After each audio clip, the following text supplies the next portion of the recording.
Ah, ¿Alguien de ustedes recuerda esto?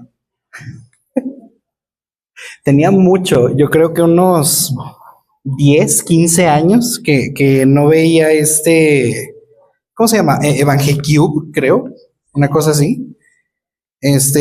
Recuerda que era una herramienta precisamente para evangelizar cada una de estas imágenes conforme uno lo iba girando, nos iba mostrando un aspecto del plan de salvación hasta llegar a este punto, a la cruz del Señor, a la resurrección y a la reconciliación. Hermanos, yo aprendí eso siendo adolescente y sabe algo, sí se nos pasó un anuncio. El día 20 de este mes, primero Dios, vamos a estar haciendo una actividad tanto de consejería y capacitación como un taller para padres de adolescentes de parte del grupo de Generación Berit. Vamos a tener una conferencia que, si no mal recuerdo, se titula Más que guías, padres que inspiran. Esta conferencia estará siendo impartida por nuestra hermana Madaí Lara, si gustas ponerte en pie, maestra en psicología.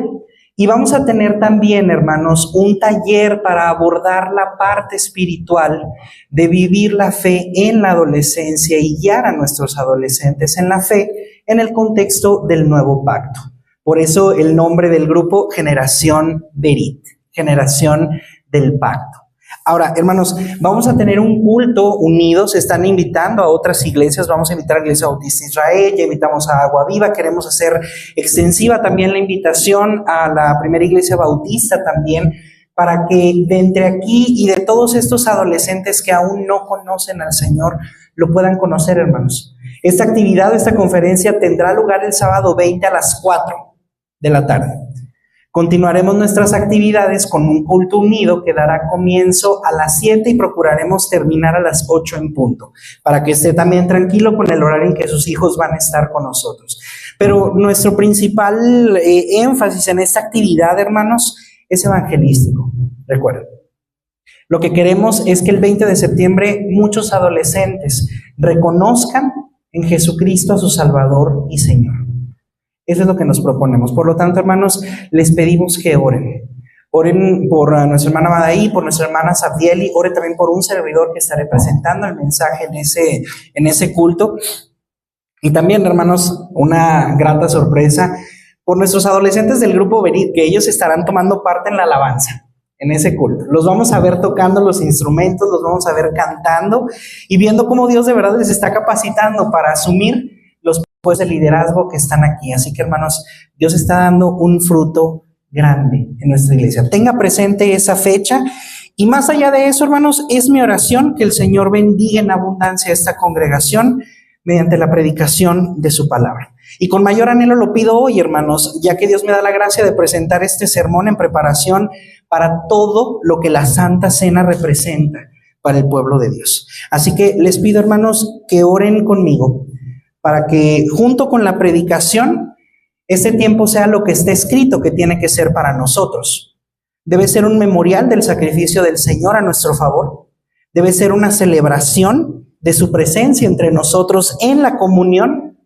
Y número 3, hermanos, tiene que ser también algo que fortalezca nuestra esperanza en su segunda venida.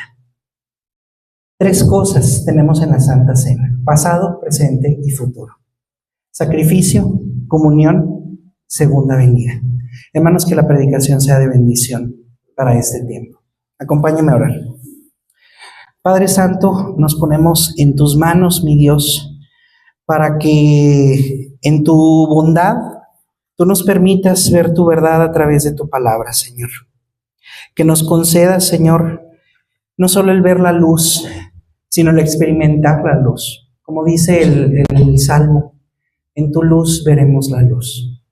Rogamos que tu Espíritu, Señor, prepare nuestro corazón, que use la alabanza que acabamos de ofrendar a ti, para que nuestro corazón sea una buena tierra en la cual sea sembrada tu palabra, en la cual dé fruto.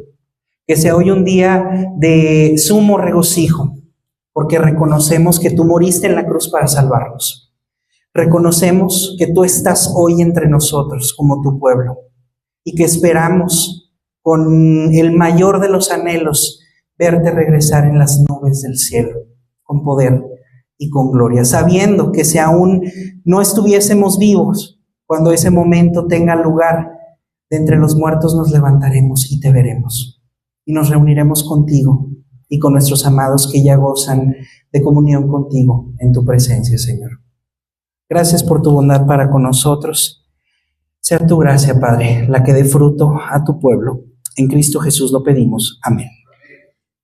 Hermanos, solo una vez al mes tenemos la oportunidad de reflexionar en la enorme riqueza espiritual que está a nuestra disposición cada vez que celebramos la Cena del Señor.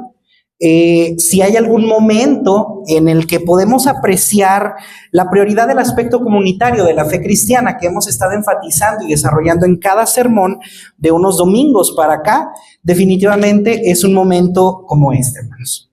Ya hemos hablado de la oración congregacional como la causa principal que hace crecer o aumentar el trabajo evangelístico de nuestra iglesia y también nuestro conocimiento de la verdad, de la palabra de Dios. Así que el día de hoy, aprovechando esta ocasión, hermanos, quisiera exponer de la forma más clara posible la relación escritural que podemos encontrar entre la práctica de la oración comunitaria y la doctrina de la perseverancia de los santos. Esto bajo el tema orando para asegurar nuestro caminar en el Espíritu, sin ningún otro agregado en particular, hermanos.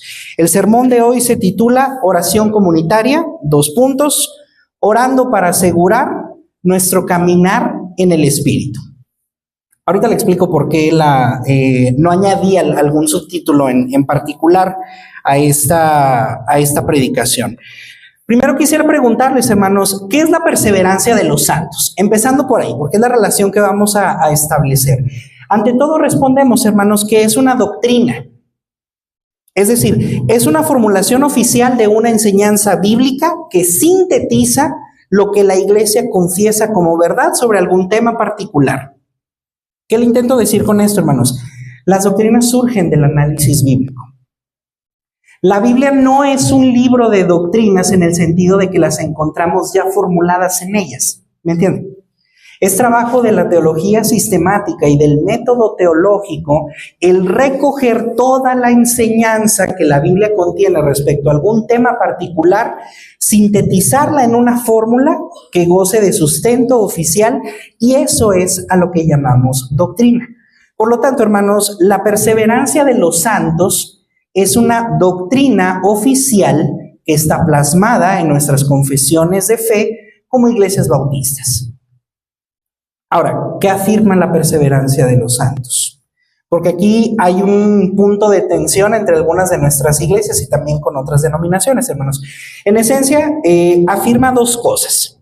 Primero, que todos los que verdaderamente han nacido de nuevo serán guardados en esa condición por el poder de Dios y perseverarán como creyentes hasta el fin de sus vidas.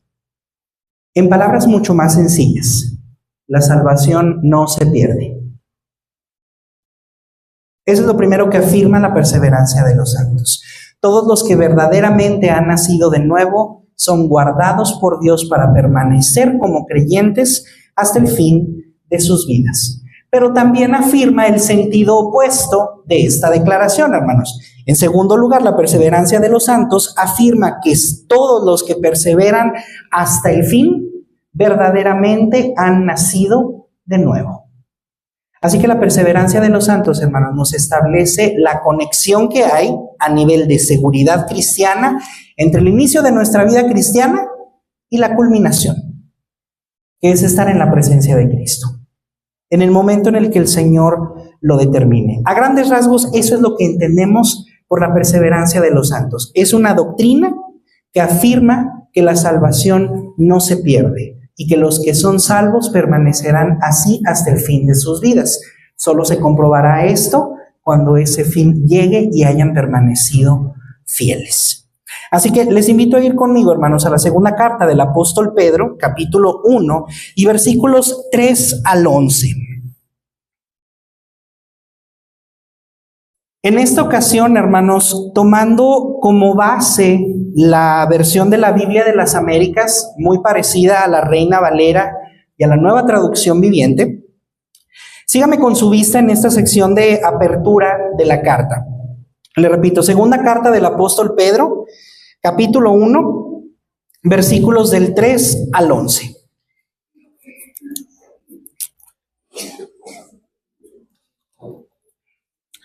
La palabra de Dios nos dice lo siguiente, hermanos. Pues su divino poder nos ha concedido todo cuanto concierne a la vida y a la piedad, mediante el verdadero conocimiento de aquel que nos llamó por su gloria y excelencia, por medio de las cuales Dios nos ha concedido sus preciosas y maravillosas promesas, a fin de que por ellas lleguéis a ser partícipes de la naturaleza divina, habiendo escapado de la corrupción que hay en el mundo por causa de la concupiscencia. Por esta razón también, obrando con toda diligencia, añadid a vuestra fe virtud, a la virtud conocimiento, al conocimiento dominio propio, al dominio propio perseverancia, a la perseverancia piedad, a la piedad fraternidad y a la fraternidad amor.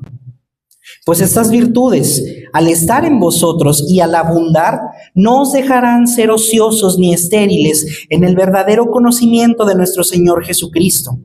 Porque el que carece de estas virtudes es ciego o corto de vista, habiendo olvidado la purificación de sus pecados pasados.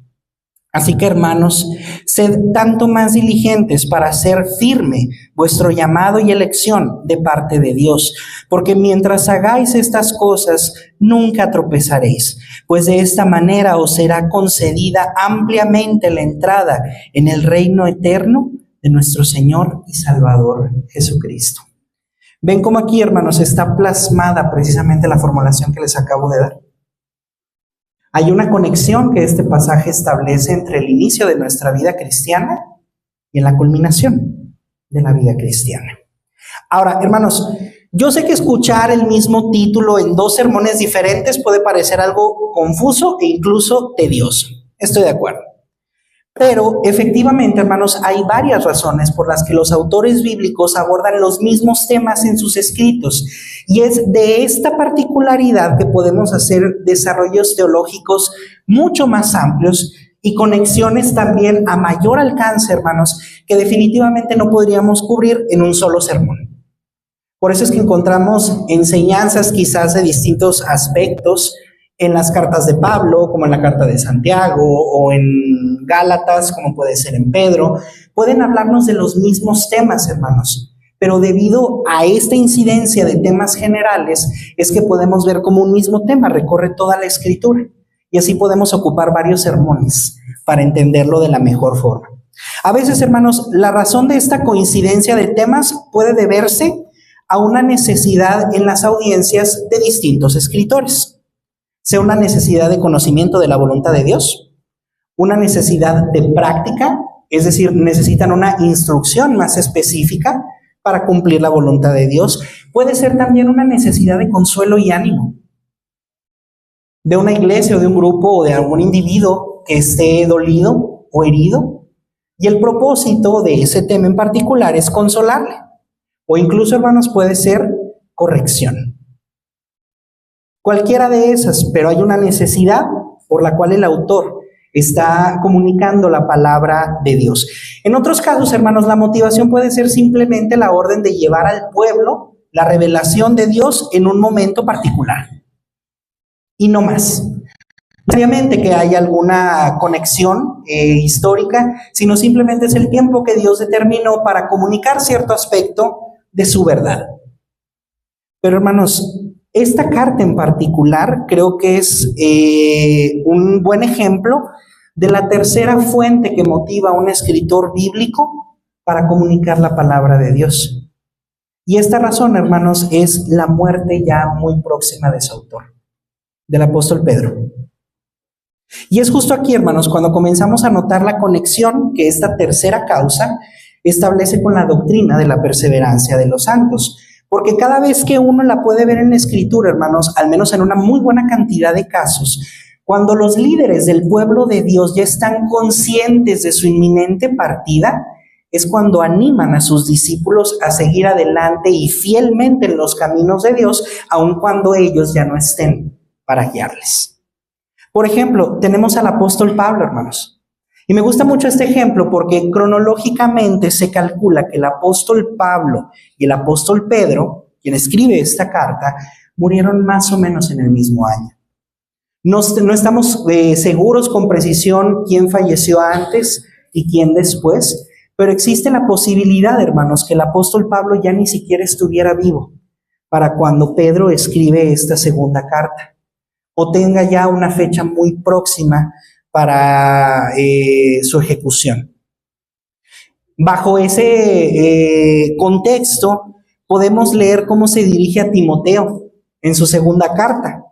Si usted ve segunda de Timoteo 4, del 1 al 6, si quiere nada más anote la cita y yo se la leo, leemos lo siguiente: en presencia de Dios y de Cristo Jesús, quien juzgará a los vivos y a los muertos cuando venga para establecer su reino, te pido encarecidamente, predica la palabra de Dios, mantente preparado, sea o no el tiempo oportuno, corrige, reprende y anima a tu gente con paciencia y buena enseñanza.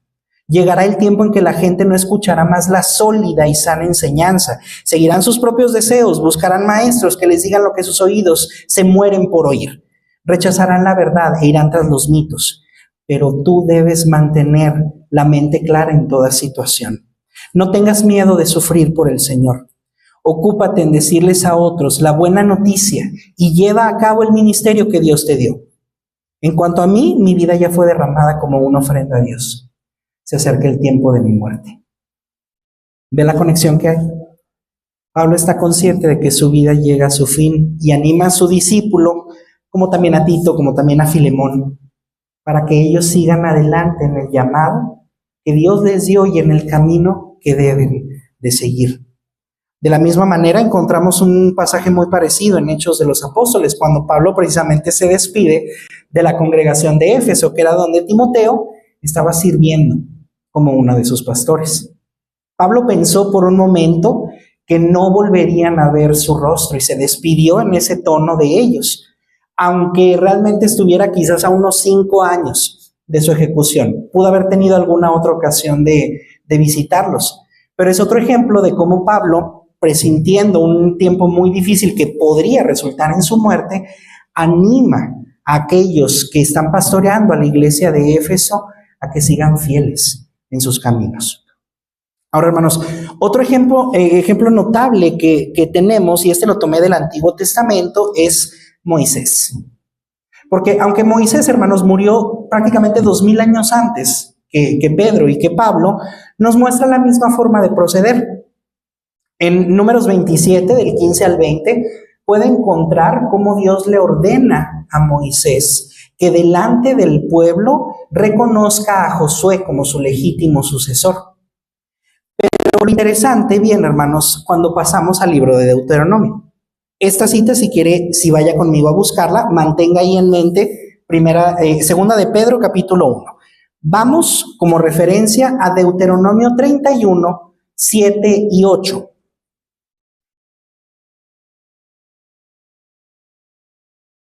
Les repito, Deuteronomio 31, 7 y 8.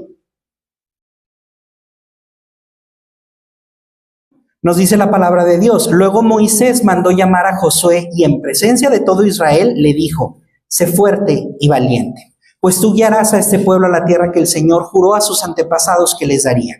Tú serás quien la repartirá entre ellos y se la darás como sus porciones de tierra. No temas ni te desalientes, porque el propio Señor irá delante de ti. Él estará contigo, no te fallará ni te abandonará.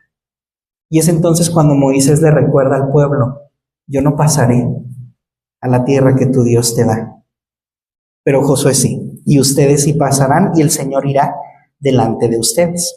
Si quiere avanzar conmigo al capítulo número 32, versículos 44 al 47, ahora encontramos las palabras de Moisés al pueblo de Israel. Porque siendo honestos, hermanos, realmente todo el libro de Deuteronomio son las palabras de despedida de Moisés al pueblo de Israel.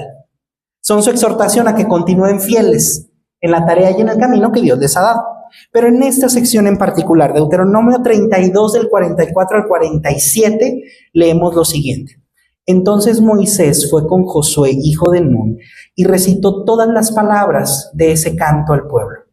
Cuando Moisés terminó de recitar todas esas palabras al pueblo de Israel, agregó: toma en serio cada una de las advertencias que te hice hoy.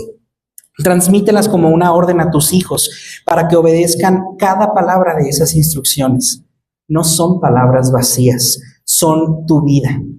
Si las obedeces, disfrutarás de muchos años en la tierra que poseerás al cruzar el río Jordán. Y con esas palabras, hermanos, Moisés emprende su camino hacia el monte Nebo, donde solo pudo ver la tierra prometida y ahí murió. Pero ve el mismo tono. Moisés está consciente de que su muerte se aproxima y lo mejor que puede hacer es animar al pueblo que ha dirigido durante tantos años a seguir fiel al Señor. De ahí surge la perseverancia de los santos. Más aún, hermanos, tenemos que considerar el ejemplo del Señor Jesucristo. ¿Alguien quiere leer Juan 16:1?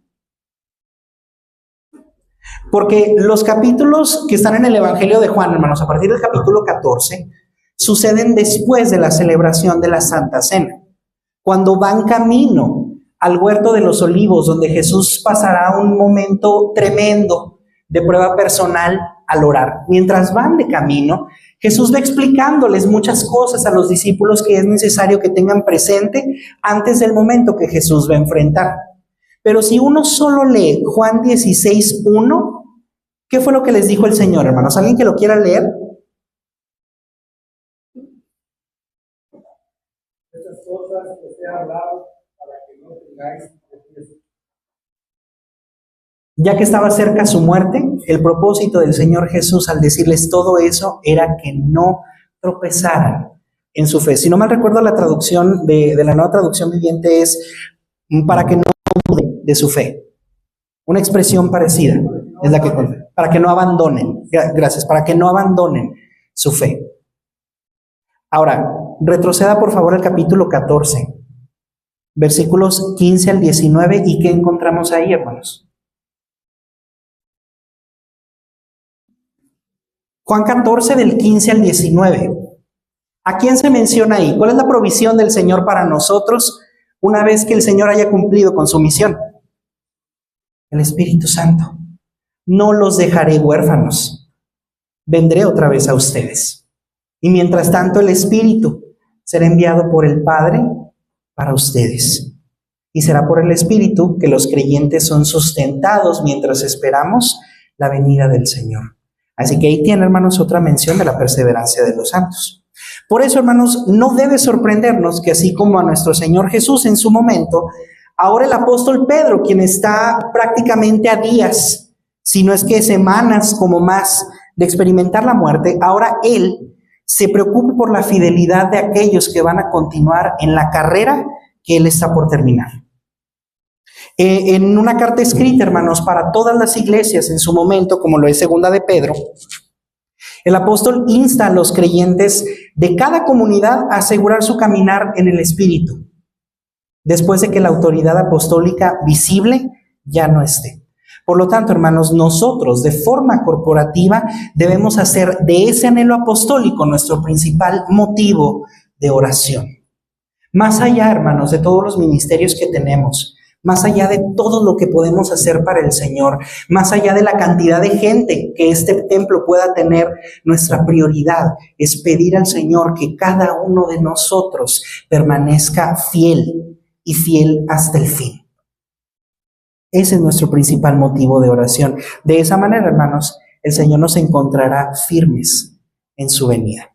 Por lo tanto, volviendo a segunda de Pedro, hermanos, al pasaje en el que estábamos, en primer lugar, y alineándolos con el anhelo apostólico, oramos como iglesia para asegurar nuestro caminar en el Espíritu, en primer lugar, mediante la provisión de Dios. Aquella que Él nos da, hermanos, por su divino poder. Ya que, como lo acabamos de leer, al enriquecerse de la omnipotencia de Dios, esa provisión es suficiente para toda clase de necesidades. Precisamente el apóstol abre su carta con esta declaración. Su divino poder nos ha concedido todo. ¿Qué queda fuera del todo, hermanos? Nada. Ahora, quiero hacerle una aclaración. Porque si usted lee el capítulo completo va a entender de qué trata ese todo. La siguiente frase es todo lo que concierne a la vida y a la piedad. Disculpa, creo que dije el capítulo completo, el versículo completo. Pues su divino poder nos ha concedido todo cuanto concierne a la vida y a la piedad. Si se fijan, no son necesidades materiales, hermanos. Son necesidades espirituales. Porque, hermanos, ante la gloria que nos espera, ¿qué significa la riqueza de este mundo? Es una bendición que Dios da a gente que crea o no en Él. ¿Qué significaría una buena carrera, un buen trabajo, cualquier cosa en la que pudiéramos pensar comparada con la gloria que nos espera?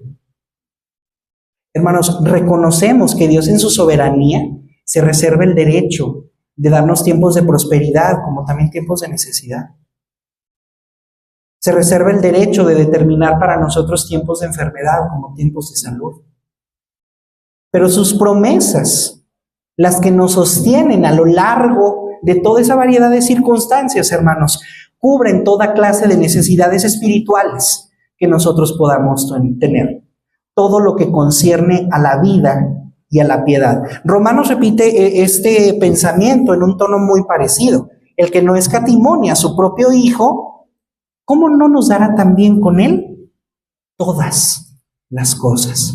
Así que sepan, hermanos, que la provisión del Señor es suficiente, porque si el Señor es omnipotente, todo lo que toca su poder se vuelve suficiente para nosotros. Ahora bien, esta provisión espiritual, hermanos, no solo es suficiente, también leemos que está garantizada por el Padre. Si usted va a la segunda parte del versículo 3, podemos ver esta garantía, hermanos, en la naturaleza misma de la gracia impartida. Su divino poder nos ha concedido todo mediante el verdadero conocimiento de aquel que nos llamó por su gloria y excelencia. ¿Qué condición hubo que cumplir ahí, hermanos? Ninguna, por eso se llama gracia, porque es gratuita, porque está basada en la benevolencia y en la misericordia de Dios genuinas. Porque son, y fíjense, me saqué este término de la manga, nada más para este sermón. No existe propiamente, o no que yo sepa. Son unicondicionales. Una sola condición: estar en Cristo.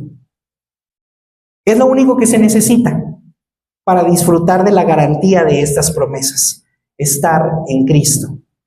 Todos los que están en Cristo tienen garantizadas estas promesas que son suficientes para cubrir sus necesidades espirituales. Ahora, hermanos, ¿cuáles son esas necesidades espirituales? Piensa en su propia vida. La lucha contra el pecado, perseverar en las pruebas, la consolación en el dolor, sabiduría al tomar decisiones, el anhelo mismo de seguir adelante para con el Señor. Todas esas necesidades espirituales están cubiertas por el poder del Señor. Pero solo hay una condición: estar en Cristo. Si usted está en Cristo, tenga por seguro que estas promesas están garantizadas para usted. Porque hubo un tiempo en el cual se selló esa garantía, hermanos. En el verdadero conocimiento. ¿Cuándo es que adquirimos ese verdadero conocimiento? En la regeneración, hermanos. Cuando el Espíritu Santo viene a nosotros y hace claro de forma espiritual quién es Jesús, como le pasó a Pedro. Recuerda, bienaventurado eres, Simón, hijo de Jonás, porque esto no te lo reveló, sino ¿quién? Eso, hermanos, es la formulación de la regeneración. A partir de ese momento, la garantía de esas promesas quedan selladas. Y el modo en que es impartido es el llamamiento que Dios nos hace en el Evangelio. Por eso quise enfatizar este término, unicondicional. Solo hay que estar en Cristo. Y si usted está en Cristo, todo lo demás está garantizado. Sin embargo, hermanos, el pasaje no queda en una provisión suficiente y garantizada. También nos habla de una provisión muy generosa. El versículo 4 abre con esta provisión añadida a lo que Dios ya nos garantizó. Se nos dice en este versículo: por medio de las cuales por esta gloria y excelencia, se nos han concedido ¿qué? Grandes y maravillosas promesas. ¿Por qué se les llama grandes, hermanos? Porque están a la altura del carácter de Dios. Y se les llama maravillosas porque tienen valor propio. El Salmo 119 contiene este pensamiento en varios de sus versículos. Me gozo en tu palabra como quien se goza en las riquezas, o más que aquel que se goza en las riquezas. Son promesas que están a la altura de la santidad, la pureza, el poder y el amor de nuestro Dios. Eso, hermanos, es generosidad. Para nosotros generosidad quizás se reduzca a dar lo que nos sobra. Quizás a dar incluso lucha, decir, bueno, esto me sobra, pero puedo añadir un poquito más. Hermanos, de su ilimitada riqueza, el Señor nos dio. Recuerda lo que dice Juan, por ejemplo, en la apertura de su evangelio. Porque de su plenitud tomamos todos, y gracia sobre gracia. Y más adelante encontramos al Señor Jesús diciendo, de gracia recibieron, den de gracia. Con esa generosidad, hermanos. Ahora, la última característica de la provisión divina que les puedo mencionar es que es completamente intencionada. Es decir, Dios no nos la da nada más para que usted esté contento y tenga paz. Dios tiene un propósito que cumplir por medio de todo lo que espiritualmente ha puesto a su disposición. Y tiene la intención, hermanos, de darnos una participación. ¿En qué? Para que por ellas lleguen a ser partícipes ¿de qué? De la naturaleza divina. Eso se refiere, hermanos, a tener la vida de Dios en nosotros. Para que por ellas sean salvos. Para que por ellas sean como Cristo. Para que por ella gocen de la presencia del Espíritu Santo. Solo de esa manera encontramos la segunda intención, que es escapar. ¿De dónde?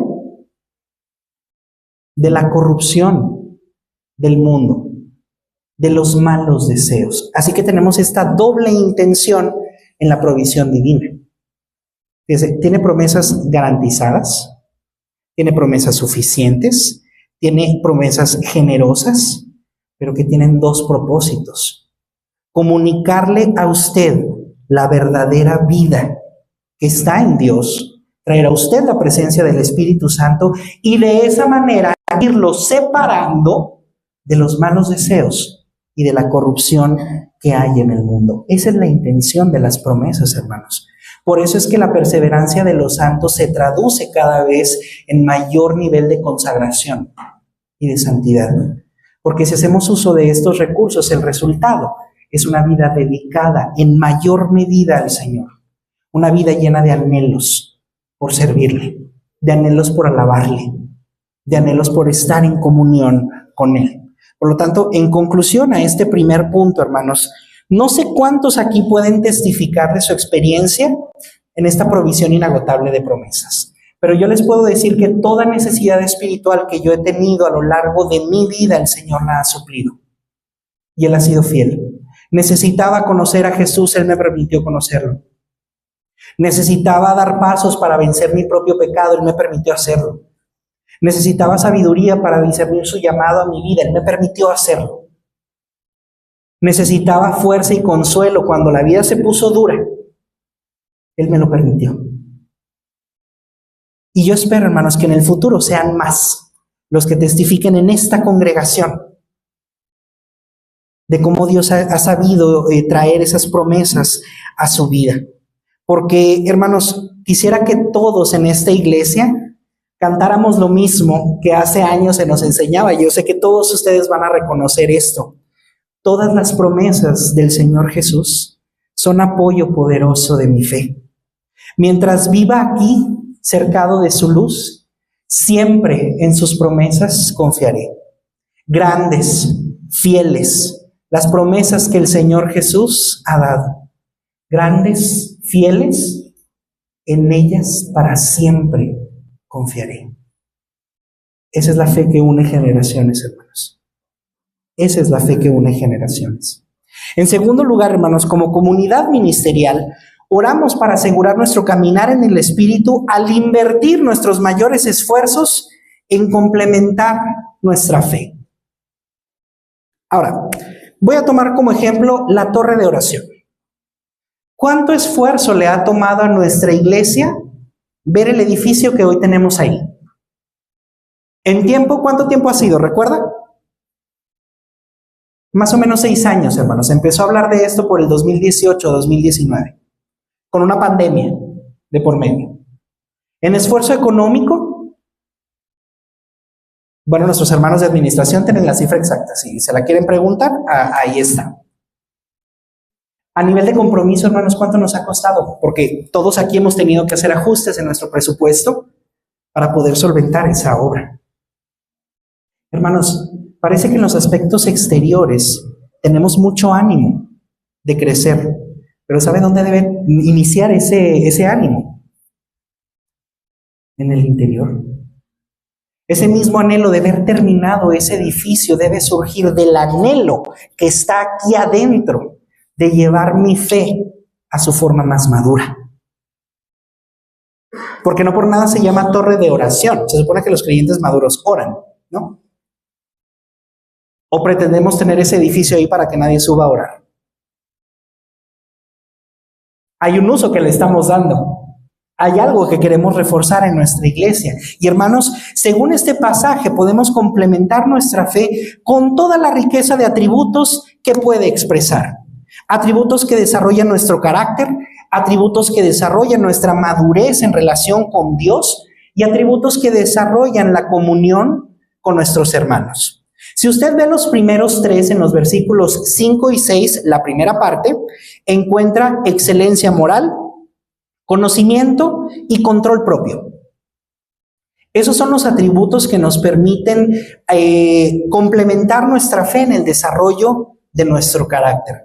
Hermanos, no hay mucho que explicar aquí. ¿Qué es excelencia moral?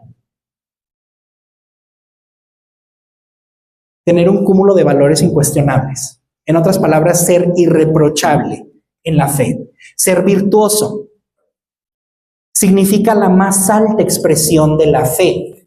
Fíjese cómo se lo voy a explicar. Normalmente, hermanos, nosotros manejamos el testimonio cristiano en términos de la diferencia que hay entre creyentes y no creyentes. Normalmente decimos que uno tiene que ser testimonio a los no creyentes. Pero el pasaje nos lleva a un nivel mayor. Este pasaje nos dice que entre nosotros debemos ser ejemplos. De manera que Dios no le llama ni a usted ni a mí a tener una fe que resalte a los que no conocen a Cristo. Dios nos llama a tener una fe que sea ejemplar entre los que conocen de Cristo. Dios le llama a ser ejemplar entre sus hermanos. Eso se logra añadiendo el conocimiento. Porque aquí, hermanos, había un problema. Los falsos maestros estaban diciendo que si tú conocías a Dios, vale nada lo que tú quieras hacer con tu cuerpo porque eso no afecta. Pero Pedro les dice, no, el conocimiento de Cristo te lleva a la excelencia moral. Y eso se traduce en control propio, o dominio propio, o mansedumbre. Y esa palabra no suena de Gálatas. Mas el fruto del Espíritu es todo, pero culmina ¿con qué? Mansedumbre, dominio propio. Ahí es como se desarrolla su carácter, hermanos. Eso es lo que debe complementar a su fe. Ahora, si hablamos de nuestra relación con Dios, la segunda parte del versículo 6 nos habla de la perseverancia y de la sumisión a Dios. ¿Podría usted pensar en una relación con Dios que crece sin estos dos elementos? Jesús lo explicó, hermanos, de hecho en la parábola de las tierras. Hay algunos que reciben el evangelio con gozo por momentos, pero su fe es fugaz. Cuando llega la prueba, tropiezan. ¿Por qué? Porque la planta no tenía profundidad. De eso se trata la perseverancia. Permanecer en el mismo lugar y permanecer, hermanos, bajo el señorío de Cristo, porque eso es la sumisión a Dios. Estos dos elementos son los que van a hacer que su fe madure en relación con Dios y que su comunión con el Señor crezca y exprese mayores frutos. Pero bueno, cubriendo el mayor mandamiento, entramos al que también nos da igual problema. Porque ¿cuál es el segundo mandamiento, hermanos? Amarás a tu prójimo como a ti mismo. Y ya vio los últimos dos atributos. A la sumisión a Dios, afecto fraternal. Y al afecto fraternal, amor. Hermanos, no podemos decir que somos piadosos y sumisos a Dios. No podemos andar proclamando el señorío de Cristo en nuestras vidas sin afecto fraternal y sin amor. Si se lo llevo a los términos originales, sin ver a quienes están aquí como nuestros hermanos, afecto fraternal, y sin amarlos incondicionalmente, amor, ágape. El fraternal y amor se traducen de la misma manera al español, es amor. La diferencia entre unos es el aspecto familiar y el otro la incondicionalidad. Así que ahí tiene, hermanos, todos los atributos que su fe puede expresar. Es solo así, hermanos, que podemos tener seguridad cuando vivimos plenamente como cristianos, porque vivir plenamente como cristianos nos da certeza. Y ese es el tema del versículo 8. ¿Alguna vez ha tenido una pregunta sobre cómo crecer en el Señor? El deseo lo puede tener, pero alguna vez se ha preguntado, ¿cómo es que puedo crecer en el Señor? ¿Qué discipulado puedo tomar? ¿Quién me puede ayudar? El versículo 8, hermanos, nos dice, pues estas virtudes al estar en vosotros y al abundar, no os dejarán estar ociosos ni estériles. La Nueva Traducción Viviente dice lo siguiente, de esta manera. Y solo esta, es decir, complementando su fe con todos estos atributos. Hermanos, no hay otro proceso para crecer en la fe que no sea desarrollar estas virtudes que el apóstol nos acaba de dar. Porque así también tendremos certeza en lo que seremos a través de este proceso y llegaremos a ser productivos y útiles en el conocimiento. A ver, hermanos, ¿cómo se expresa la productividad y la utilidad en el conocimiento del Señor? Vaya, ¿a qué me lleva a conocer al Señor? Porque si se fija, es una relación paralela. Entre más fruto tengo, mayor conocimiento. Y vuelve a cerrarse el círculo. Aumenta mi conocimiento, aumenta mi fruto. Entonces, ¿qué surge de ahí? ¿En dónde se vuelve uno más productivo, hermanos? Piensan a nivel de ministerio, hermanos. Uno se vuelve más productivo en el evangelismo. Se vuelve más productivo en la predicación. Se vuelve más productivo en su desarrollo cristiano. Se vuelve más productivo en el desarrollo de sus dones. Eso es vivir plenamente la fe. Porque de esta manera y solo de esta, no estarán ni ociosos ni faltos de fruto. Serán útiles al Señor. Porque, hermanos, la condición opuesta también conlleva una certeza. Y quise enfatizar un poco más este punto, porque creo que el versículo 9 es el que no le gusta a nadie. El versículo 9 nos dice con toda claridad, porque el que carece de estas virtudes es ciego o corto de vista, habiendo olvidado la purificación de sus pecados pasados. Hermano, no se trata de si los expresa en alguna medida. Es o los expresa o no los expresa.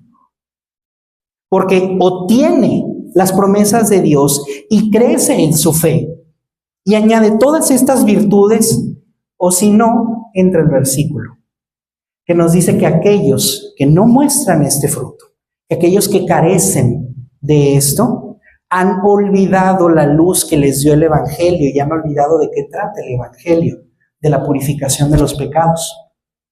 ¿Y qué resulta cuando uno olvida, hermanos, que Dios le ha purificado de sus pecados? Más pecado.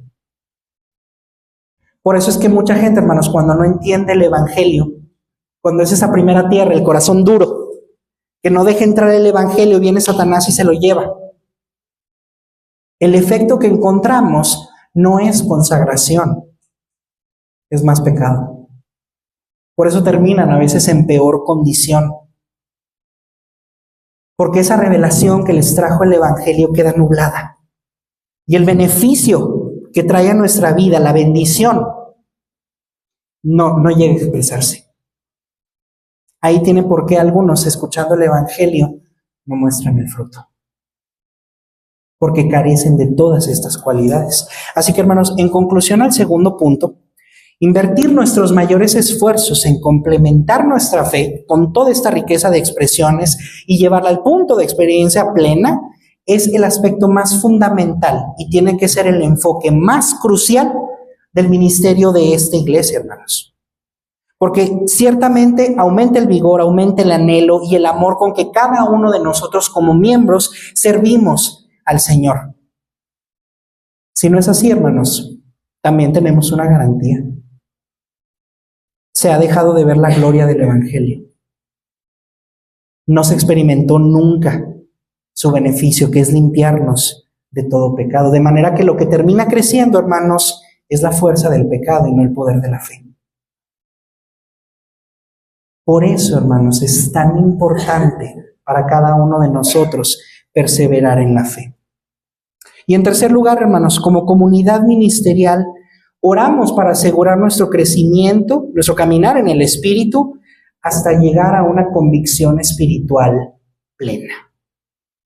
¿Cuántos aquí están seguros de haber nacido de nuevo? ¿Por qué? ¿Porque levantaron la mano un día que alguien les pidió y pasaron al frente y repitieron una oración? Hermanos, yo me cuento como el primer ejemplo de que yo lo hice y mi vida no cambió. No le digo que el Señor no lo haya hecho, le digo que no lo hace así todas las veces. Por lo tanto, el haber levantado la mano, el anotar una fecha, el tener algo escrito, una prueba, no nos dice gran cosa, solo nos dice cuándo escuchamos el Evangelio. Lo que dice realmente, lo que trae la convicción a nuestro espíritu de si somos hijos de Dios o no, es el versículo número 10 y 11. Así que, hermanos, sed tanto más diligentes para hacer firme vuestro llamado y elección de parte de Dios, porque mientras hagan estas cosas, nunca tropezarán, nunca caerán. ¿Cuál es entonces su prueba de que ha nacido de nuevo? Que usted ha perseverado desde que escuchó el Evangelio hasta este punto. La perseverancia, hermanos, es la prueba verdadera de la fe. Porque solo de esa manera, ahora sí, la siguiente pregunta: ¿cuántos de ustedes están seguros de ir al cielo cuando su vida termine aquí? ¿Por qué? Porque habré vivido mi vida cumpliendo la voluntad de Dios. Me escuchan decir esto muy seguido, hermanos, pero para mí resume el ejemplo de la vida cristiana. La oración de Cristo en Getsemaní: he glorificado tu nombre en la tierra y he acabado la obra que me diste que hiciera. Pablo hace un eco similar en Timoteo, en su carta. He acabado la carrera, he guardado la fe, he sido fiel hasta hoy. Por lo demás, me está guardada la corona de justicia. Solo entonces puede tener convicción espiritual plena.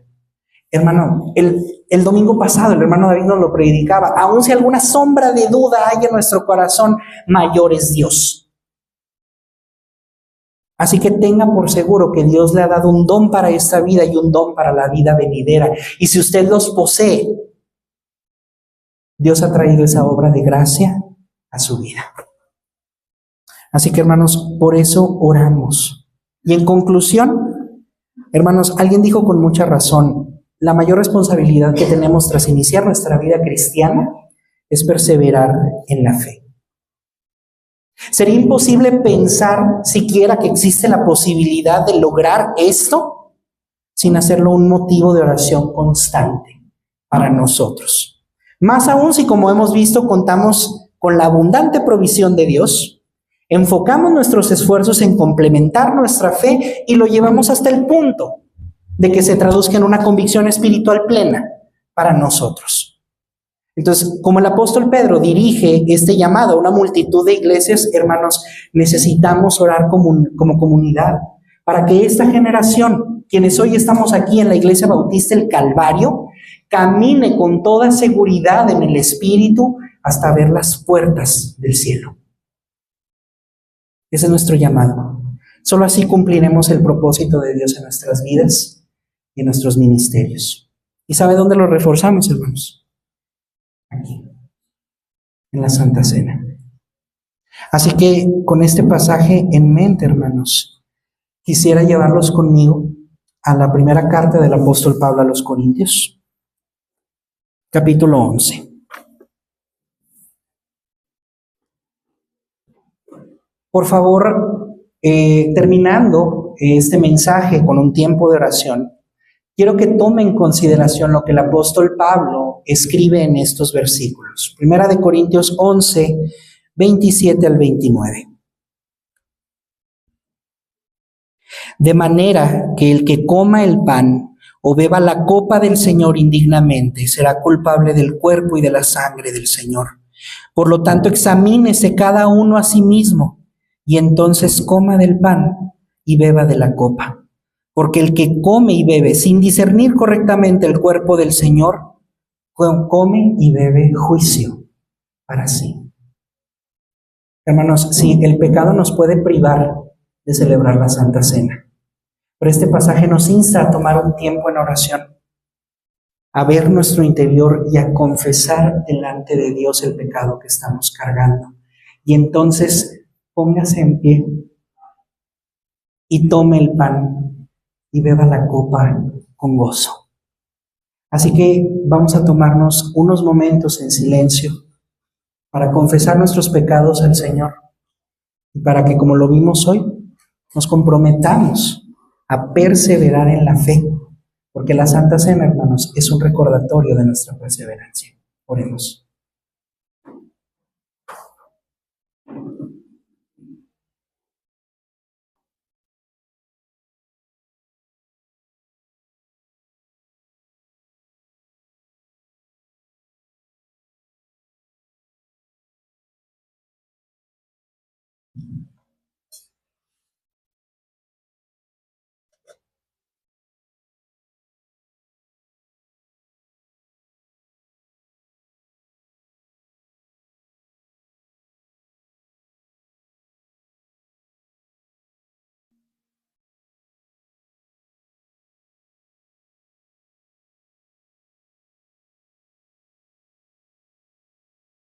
Mientras oramos, pido a mis hermanos diáconos que nos van a auxiliar en este tiempo, pasen por favor al frente.